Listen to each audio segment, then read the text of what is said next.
How my wife hid her affair, but I found out through her social media. My wife thought she was a master of deception, carefully hiding her affair for 8 months. But she made one crucial mistake. She forgot that her fitness tracker automatically posts to Instagram. What I discovered through her innocent workout photos would unravel the most elaborate cover-up I've ever seen, and lead to a revelation so shocking that it made the affair look like a minor inconvenience. I'm Marcus, 31, and I used to think I was married to the most honest woman in the world. Lisa and I had been together for 7 years, married for 4, and I genuinely believed we had that rare thing, a relationship built on complete trust and transparency. We shared everything. Our phones, our passwords, our dreams, our fears. Or so I thought. This story starts in the most mundane way possible, with me scrolling through Instagram while eating leftover pizza on a Tuesday night. Lisa was upstairs taking one of her famously long baths, and I was mindlessly double-tapping photos of friends' kids and coworkers' vacation shots. That's when I saw it. A photo from Lisa's fitness tracker account. You know, one of those automatic posts that show your workout route and stats. She'd been really into fitness lately, spending hours at the gym, training for what she said was a half marathon. I was proud of her dedication, even if it meant I saw less of her in the evenings. The photo showed her running route from that afternoon. According to the map, she'd run 5.2 miles through downtown, ending at Riverside Park. Pretty standard stuff, except for one tiny detail that made my blood run cold. The timestamp showed her workout ended at 3:47 p.m. on a Tuesday. Lisa worked until 5:30 p.m. on weekdays. She'd been working late almost every night for the past few months, usually not getting home until after 7 p.m. She'd been stressed about a big project at her marketing firm, constantly complaining about her demanding boss and impossible deadlines. So how was she running through downtown at 3:47 p.m. on a Tuesday afternoon when she was supposed to be at work?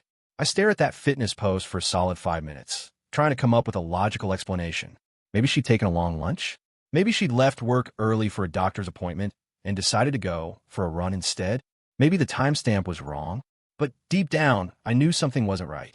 Here's the thing about being in a relationship with someone for 7 years. You develop this sixth sense about their patterns and behaviors. And Lisa's pattern for the past few months had been coming home exhausted, claiming she'd been buried in work all day, and going straight to bed after dinner. Not exactly the schedule of someone who's been out running for over an hour in the afternoon. I did what any reasonable person would do. I went down the rabbit hole. I scrolled back through Lisa's fitness tracker posts, looking at the timestamps and routes from the past few months. What I found was interesting. For the past 8 months, Lisa had been taking a lot of afternoon runs. Always on weekdays. Always ending around 4 p.m. Always in the same general area of downtown, near Riverside Park. But here's what was really weird. The routes weren't consistent with someone training for a half marathon. They were short runs, usually 3 to 5 miles, with lots of stops and starts. The GPS tracking showed she'd pause for 20 to 30 minutes at a time in the same few locations, then continue running. Who stops for half an hour in the middle of a training run? I cross-referenced the fitness posts with Lisa's work schedule, and the pattern became clear. Every single one of these afternoon runs happened on days when Lisa claimed to be working late at the office.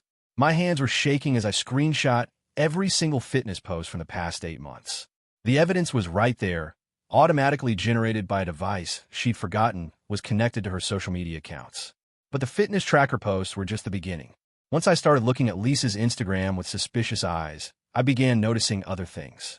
Little things that individually meant nothing, but together painted a picture I didn't want to see. Like the fact that she'd been posting a lot more selfies lately. Not gym selfies or workout photos, but carefully composed shots of her face and outfit. Always with the caption, "feeling good," or "self-care day," or some other generic positivity. But what struck me was the location tags. Half of these selfies were taken in parts of the city where Lisa had no reason to be.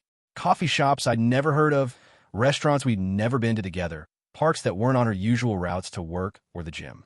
And the timing of these posts, always during her supposed work hours. I started screenshotting everything. Every suspicious post, every weird location tag, every photo that didn't match up with what Lisa had told me about her day. The more I dug, the more inconsistencies I found. There were check-ins at restaurants during lunch hours when she'd told me she was in back-to-back meetings. Photos of fancy coffee drinks from places across town when she claimed to be stuck at her desk. Even a few photos of her at what looked like art galleries and museums posted during regular business hours. Either Lisa had the most flexible job in the world, or she'd been lying to me about where she spent her days for the better part of a year. Then I found the smoking gun, buried in her Instagram story highlights. You know, those little circles at the top of someone's profile that save their temporary posts, was a folder labeled Adventures. I never paid attention to it before, but now I was examining everything with forensic precision.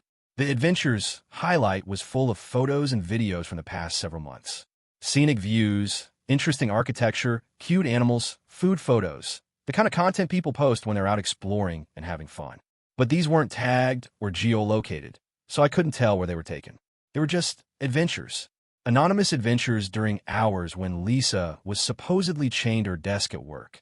I spent 3 hours going through every single story highlight, every saved post, every tagged photo, building a timeline of Lisa's actual activities versus what she'd been telling me. The pattern was undeniable. For 8 months, Lisa had been living a completely different life during the day, then coming home and pretending she'd been at work the entire time. But I still didn't know who she was with. That's when I remembered the reflection. I went back to one of the selfies, a particularly well-composed shot of Lisa at some trendy cafe, smiling at the camera with a fancy latte in front of her. She looked happy, relaxed, glowing in a way I hadn't seen at home in months. But in the background, in the reflection of the window behind her, I could make out another figure. Someone sitting across from her at the same table, partially obscured but clearly there. I zoomed in on the reflection, enhanced the image as much as my phone would allow, and tried to make out any identifying details. The figure appeared to be a man, but I couldn't see his face clearly enough to identify him. I went through every photo looking for reflections, shadows, or any other evidence of who Lisa might be with during these mysterious adventures. And then I found it. In a story post from 3 weeks earlier, a video of Lisa laughing at something off-camera while sitting in what looked like a park. I heard a voice in the background, a male voice, saying something that made Lisa laugh and look toward the camera with an expression I recognized. It was the same look she used to give me when we were first dating. That, "I'm falling for you," look that had made me feel like the luckiest guy in the world. Except now she was giving it to someone else. I knew that voice. It took me a minute to place it, but when I did, my entire world collapsed. The voice belonged to Derek Martinez, Lisa's co-worker from her marketing firm. I'd met him at several company parties over the years. Nice guy, around our age, recently divorced. Always been friendly with Lisa, but I'd never thought anything of it, because Lisa was always friendly with everyone. Derek was the guy Lisa had mentioned several times over the past few months. He was working on the same big project that was keeping her so busy. He was the one dealing with the demanding boss and impossible deadlines.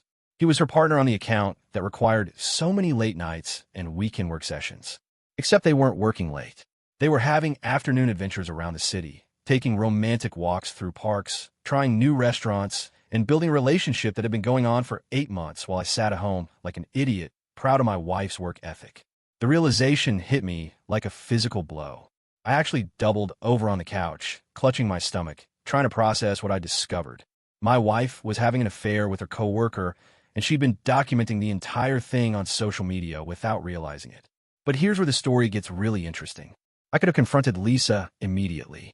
I could have screamed and thrown things and demanded explanations. But I didn't. Maybe it was shock, maybe it was curiosity, but I decided to keep digging. If Lisa had been lying to me about this, what else had she been lying about? I started going through her other social media accounts with the same forensic attention. Facebook, Twitter, even LinkedIn. Looking for any other evidence of deception, any other inconsistencies between her online presence and the life she was living at home. What I found was a masterclass in compartmentalization. On Facebook, Lisa had been very careful. No suspicious check-ins, no photos with Derek, nothing that would obviously indicate an affair. But she had been liking and commenting on Derek's posts with unusual frequency. Nothing inappropriate, just frequent. The kind of attention you pay to someone's social media when you're interested in them. On LinkedIn, she'd been endorsing Derek's skills and congratulating him on work achievements. Again, nothing obviously inappropriate, but more interaction than you'd typically have with a regular coworker.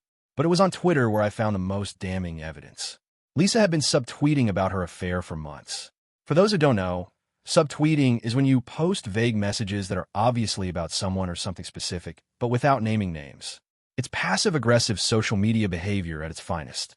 Lisa's Twitter feed from the past 8 months was full of posts like, "Sometimes the best connections happen when you least expect them. Feeling grateful for people who truly understand you. Some conversations just flow so naturally, like you've known each other forever. Taking chances on new experiences. Life is too short to play it safe. And my personal favorite, when someone sees the real you and appreciates it. That's everything. Reading through these posts, knowing what I now knew about her afternoon adventures with Derek, was like watching someone narrate their own affair in real time. But the most shocking discovery was yet to come. I found Lisa's secret Instagram account. It was linked to her main account through mutual followers, but she'd been very careful to keep it separate. The username was a variation of her maiden name, and the profile was set to private with only about 20 followers. I couldn't see the content, but I could see the follower list. And there, among the 20 people Lisa trusted enough to follow her secret account, was Derek Martinez. I stared at that follower list for a long time, trying to work up the courage to create a fake account and try to follow her secret profile. Part of me didn't want to see what was there. Part of me knew that whatever I found would be the final nail in the coffin of our marriage. But I had to know. I created a burner Instagram account, used a stock photo for the profile picture, and sent a follow request to Lisa's secret account. Then I waited, and waited, and waited. 3 days later, she accepted the follow request. What I saw on that secret account destroyed any remaining hope I had that this was all some misunderstanding. It was like looking into an alternate universe where Lisa was living her best life with Derek Martinez. Photos of them together at restaurants, holding hands across dinner tables. Pictures of them hiking, laughing, kissing in scenic locations. Videos of them dancing, cooking together, sharing intimate moments that should have been ours. But it wasn't just the photos that hurt. It was the captions. Lisa had been documenting their entire relationship on this secret account, writing about Derek like he was the love of her life. Posts about how he made her feel alive again, how she'd never experienced this kind of connection before, how she was finally living authentically for the first time in years. There were posts about feeling guilty for living a double life, but being unable to give up the happiness she'd found. Posts about trying to work up the courage to make a change, but being scared of hurting people she cared about.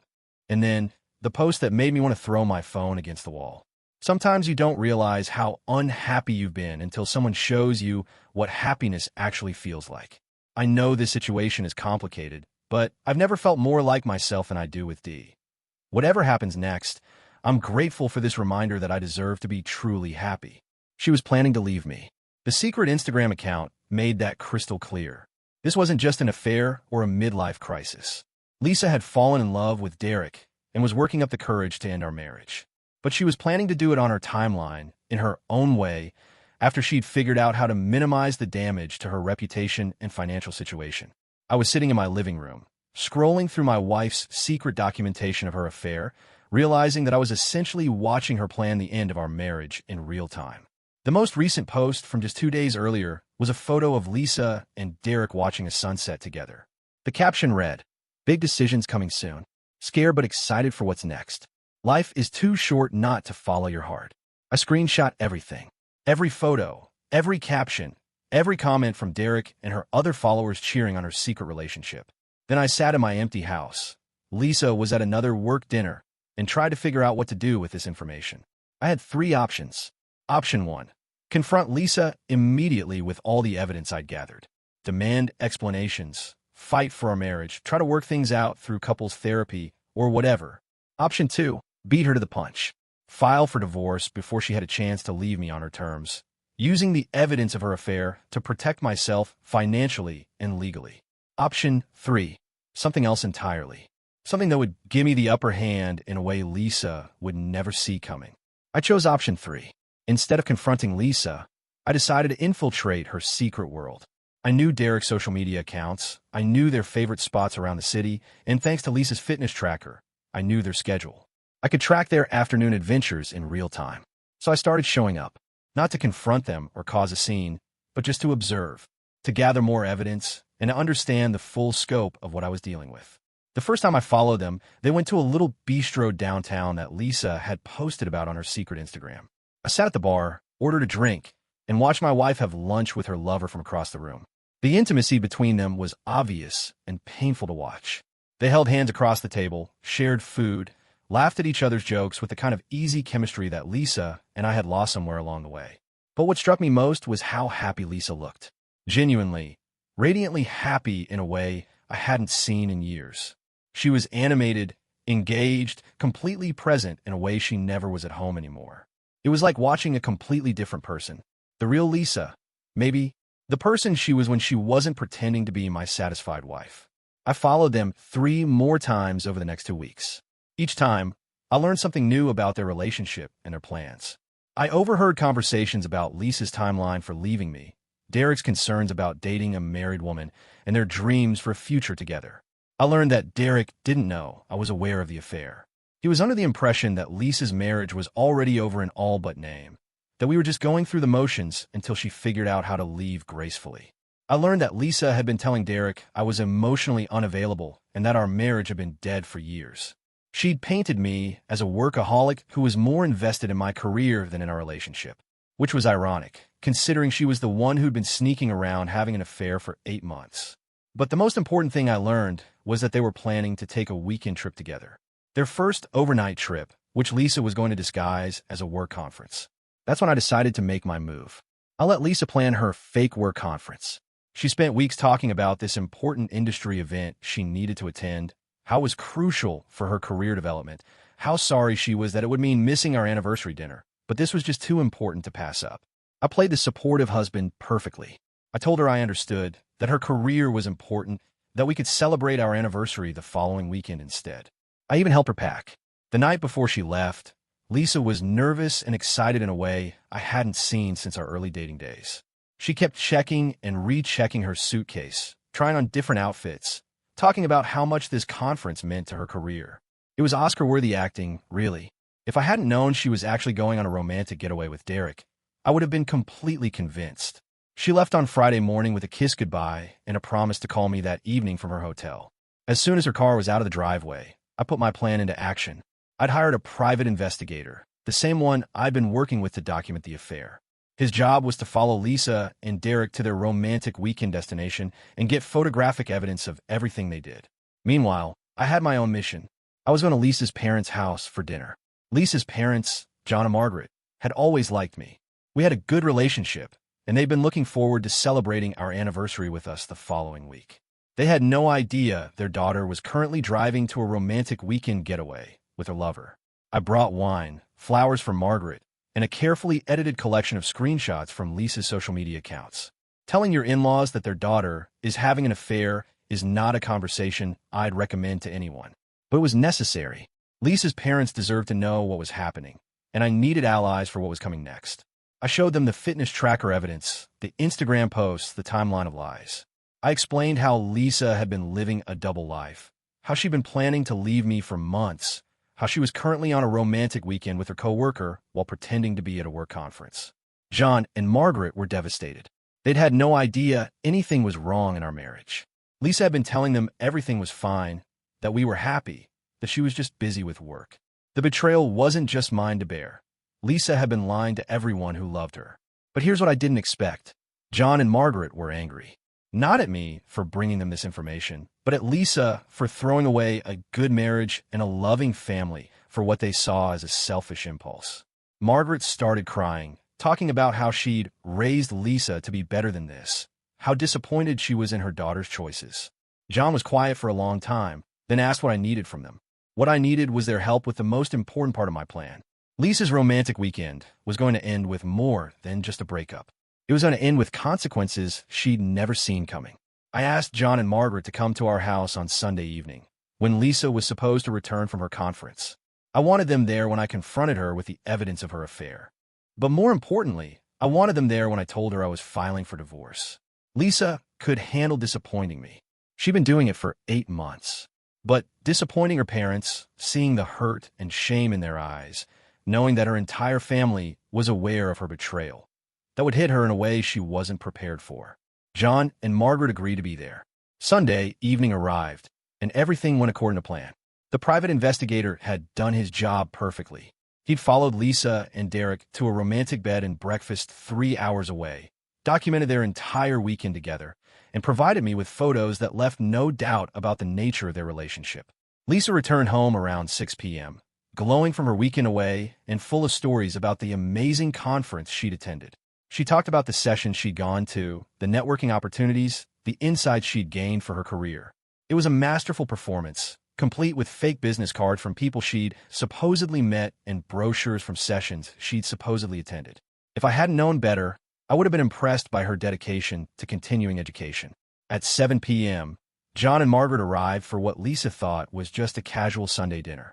She was surprised to see them, but played the role of the loving daughter perfectly, hugging them both and chattering about her successful conference weekend. We sat down to dinner, and I let Lisa continue her performance for about 30 minutes. Then I pulled out my phone. "Lisa, I have some questions about your conference." I started with the fitness tracker evidence, showing her the GPS data that proved she hadn't been at any conference center over the weekend. Then I showed her the Instagram post from Derek's account, photos of the same bed and breakfast where the private investigator had documented their romantic getaway. Then I showed her the photos from the private investigator. Clear, undeniable evidence of her weekend with Derek.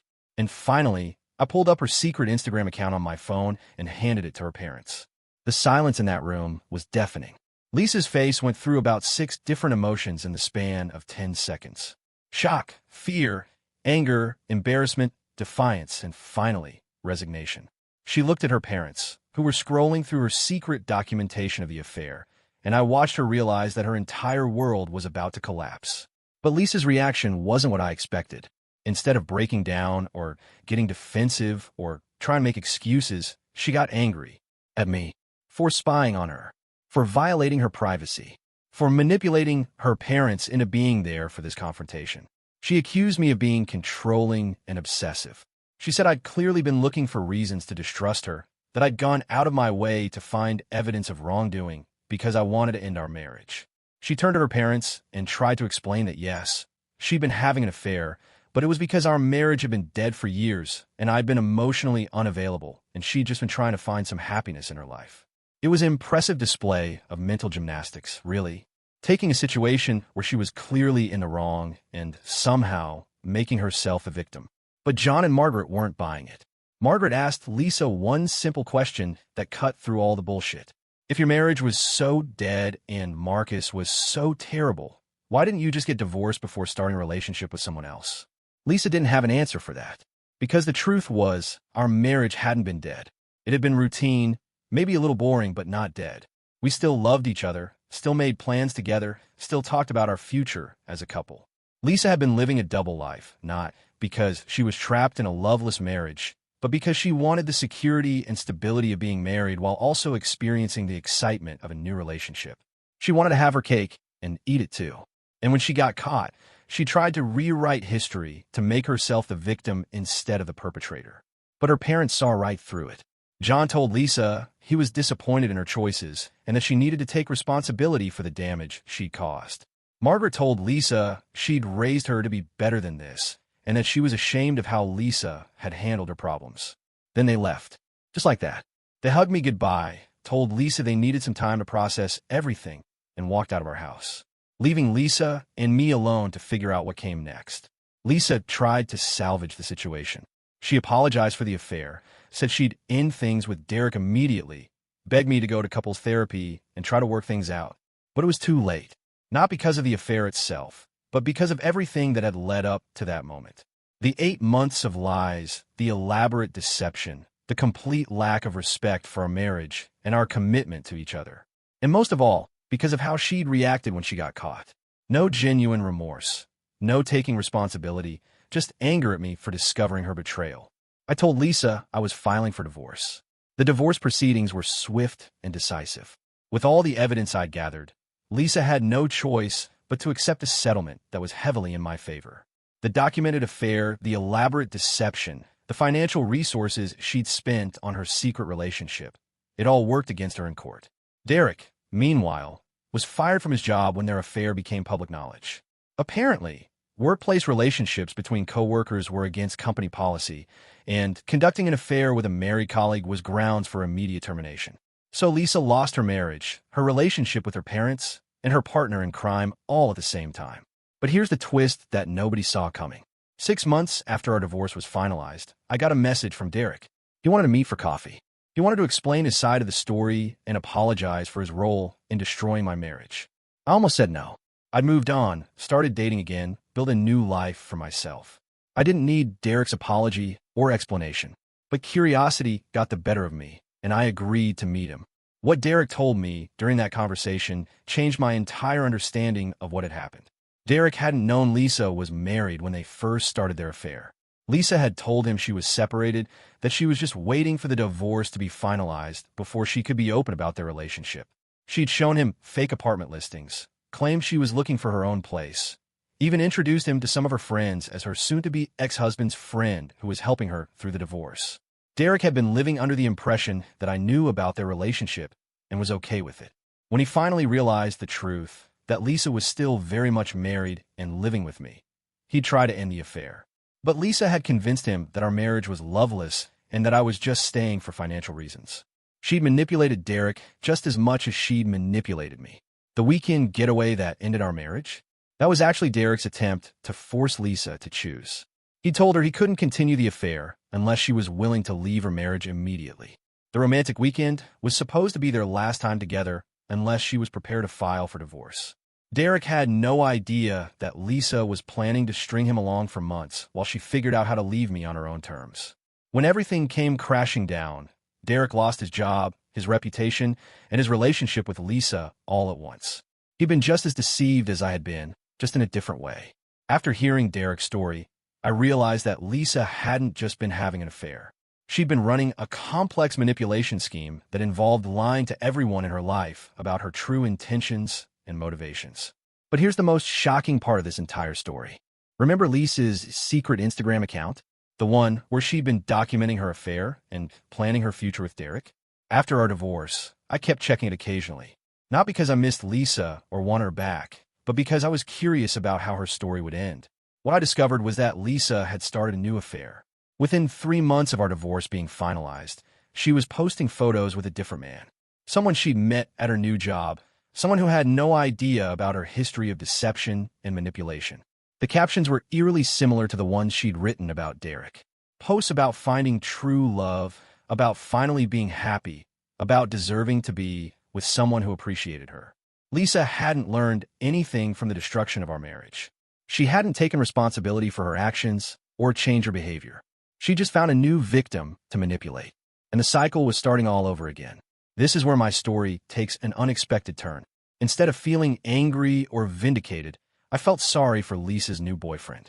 He was walking into the same trap that Derek and I had fallen into, completely unaware of what he was dealing with.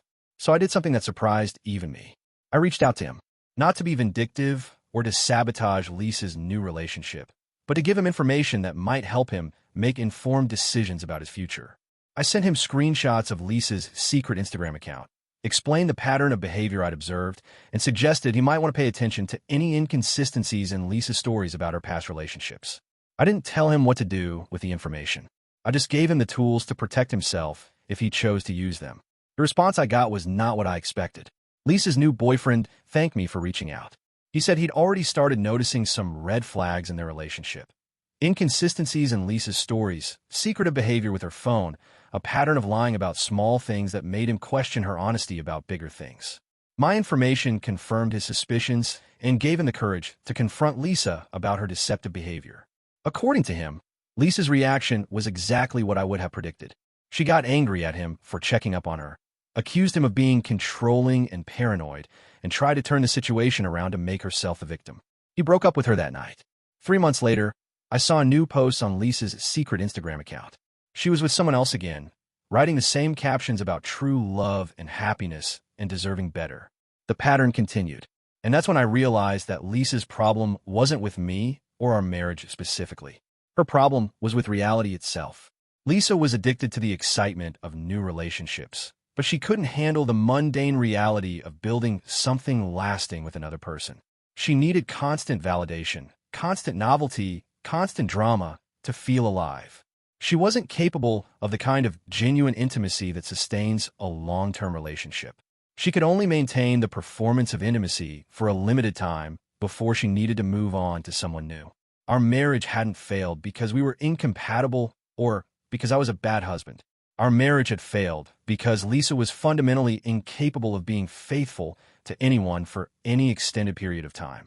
Understanding that gave me a kind of peace I hadn't expected. 2 years later, I'm remarried. My new wife's name is Rachel, and she's everything Lisa wasn't.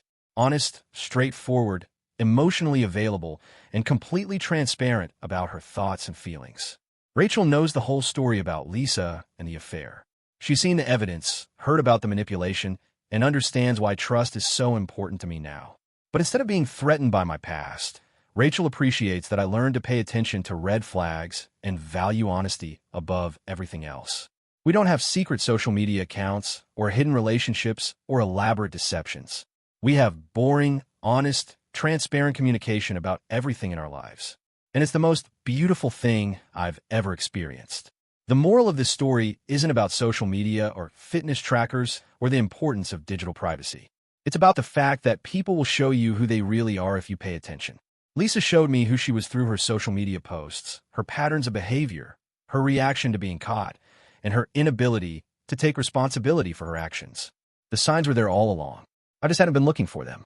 Now I pay attention, not because I'm paranoid or controlling, but because I've learned that trust is earned through consistent behavior over time, not through pretty words or grand gestures. And here's the final twist that makes this story worth telling. Last month, I got a friend request on Facebook from Lisa. She'd apparently found my profile through mutual friends and wanted to reconnect. Maybe she was feeling nostalgic, or maybe she was between relationships and looking for attention from familiar sources. I didn't accept the friend request, but I did look at her public posts. Lisa is still following the same pattern, still in and out of relationships, still posting about true love and happiness and deserving better, still documenting her life online without realizing how much she's revealing about her true character. But now I can see it all clearly. The desperation behind the happiness posts, the manipulation masked as vulnerability, the constant need for external validation to fill an internal void. I used to think Lisa was a master of deception who had fooled me completely. Now I realize she was just a broken person who was as deceived about herself as she was about everyone else. And that makes me grateful for everything that happened. Because discovering Lisa's affair through her social media posts didn't just end my marriage. It saved me from spending the rest of my life with someone who is incapable of genuine love and honesty. Sometimes the worst betrayal is actually the greatest gift. Sometimes getting your heart broken is exactly what you need to learn how to protect it. And sometimes the person who hurts you the most is actually doing you the biggest favor of your life. Trust me on this one. Update. Rachel and I just celebrated our first wedding anniversary. We spent it hiking together, completely disconnected from social media, just enjoying each other's company and the beautiful scenery. No fitness tracker posts, no Instagram stories, no documentation for the world to see. Just two people who love each other enough to be present in the moment. It's amazing how much more real life feels when you're not performing it for an audience.